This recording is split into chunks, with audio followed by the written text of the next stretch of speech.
दोस्तों, स्वागत है आप सभी का अपने YouTube चैनल पर। तो आज हम बात करने वाले हैं महाराष्ट्र विधानसभा चुनाव के बारे में। जी हाँ, जैसा कि आप सभी को पता है कि महाराष्ट्र में विधानसभा चुनाव संपन्न हो चुका है।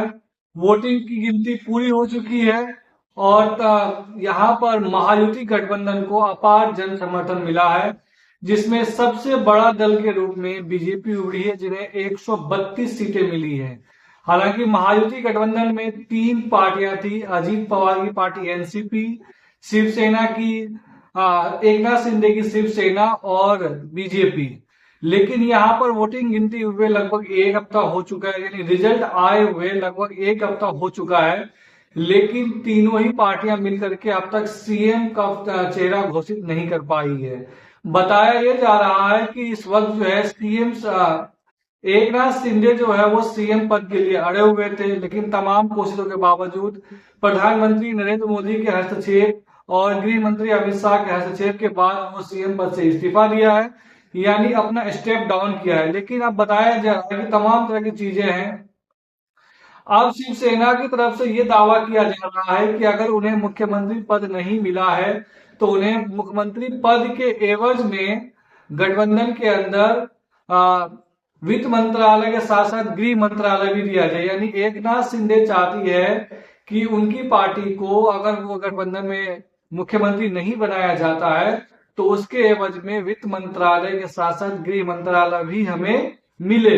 लेकिन बीजेपी ये दोनों ही मलाईदार मंत्रालय किसी भी हालात में शिवसेना को देना नहीं चाहती है, जिसकी वजह से एक नाथ शिंदे दिल्ली आए थे। दिल्ली में तमाम बड़े नेताओं के साथ बैठक हुआ। बैठक होने के बाद फिर वो मुंबई लौट गए।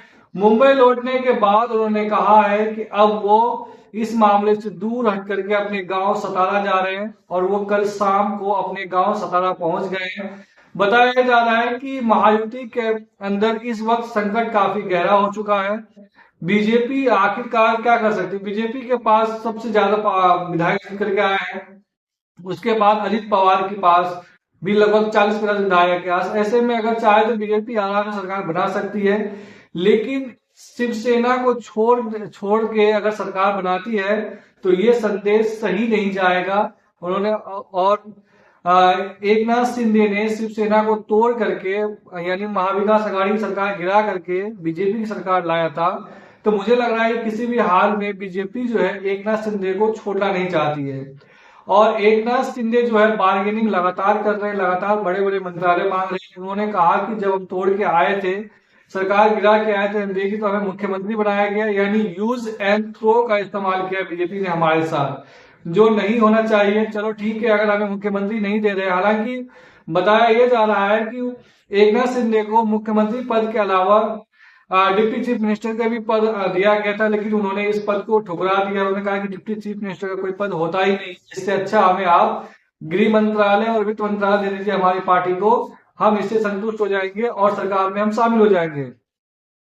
उन्होंने बीजेपी के पास ये भी अपना रखा है, प्रस्ताव दिया है कि अगर ये पद हमें नहीं मिलती है, ये मंत्रालय, तो हम सरकार में शामिल नहीं होंगे। किसी भी हालत में हम सरकार से बाहर हो जाएंगे।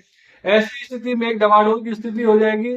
तब यहाँ पर और एक और समीकरण बनकर के उभर रही, क्या एनडीए के पास 50 विधायक है, उसके बाद शिवसेना के पास भी लगभग 50 विधायक है और 45 के पास है। तीनों पार्टी अगर मिला दिया जाए तो लगभग लगभग 148 बनती है, लेकिन ये बहुत दूर की कौड़ी है। लेकिन शिवसेना एक नाथ शिंदे अंतिम समय तक बार्गेनिंग करना चाहते थे।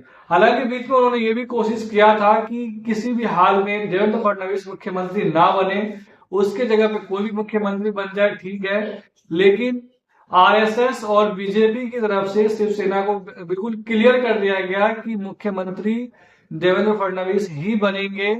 तब हालांकि उसके बाद उन्होंने कहा कि ठीक है, जब मुख्यमंत्री वो बनेंगे तो हमें ये मंत्रालय चाहिए।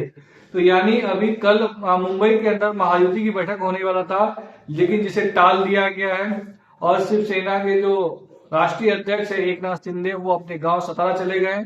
और बताया यह जा रहा है कि सतारा में आज वो शाम को अंतिम फैसला लेंगे कि उन्हें क्या करना है, सरकार में शामिल होना है, बाहर से समर्थन देना है। तमाम तरह के पहलुओं पर चर्चा करके शाम में एक नाथ शिंदे फैसला लेंगे। फैसला लेने के बाद जो भी होगा उसके हिसाब से तय किया जाएगा। तो कुल मिलाकर के एक हफ्ता बीत जाने के बावजूद अगर फैसला नहीं ले पा रहे हैं, तो यहाँ पर जो स्थिति है वो काफी संकट गहराया हुआ है। अब बीजेपी के पास दुविधा ये है कि एकनाथ शिंदे को छोड़ के क्या आदित्य कुमार के साथ सरकार बना लिया जाए, तो ये उनके पास को मेजोरिटी आराम से हो जाएगी, कोई दिक्कत होने वाला है नहीं। लेकिन क्या शिवसेना को छोड़ना इतना आसान रहेगा, क्योंकि उन्होंने साथ दिया था संकट के समय में, जब उनके हाथ सत्ता चली गई थी तब एकनाथ शिंदे ने उसे सत्ता में लाया है। तो ऐसे में बीजेपी उन्हें किसी भी हाल में छोड़ना नहीं चाहती है और महाराष्ट्र के अंदर ये संदेश सही नहीं जाएगा। लेकिन आपको क्या लगता है कि क्या एकनाथ शिंदे बीजेपी से बार्गेनिंग करने में सक्सेसफुल रहेंगे या नहीं रहेंगे? आप हमें जरूर कमेंट करके राय जाहिर कर सकते हैं। वीडियो अगर अच्छी लगी हो तो चैनल को सब्सक्राइब कर दीजिए।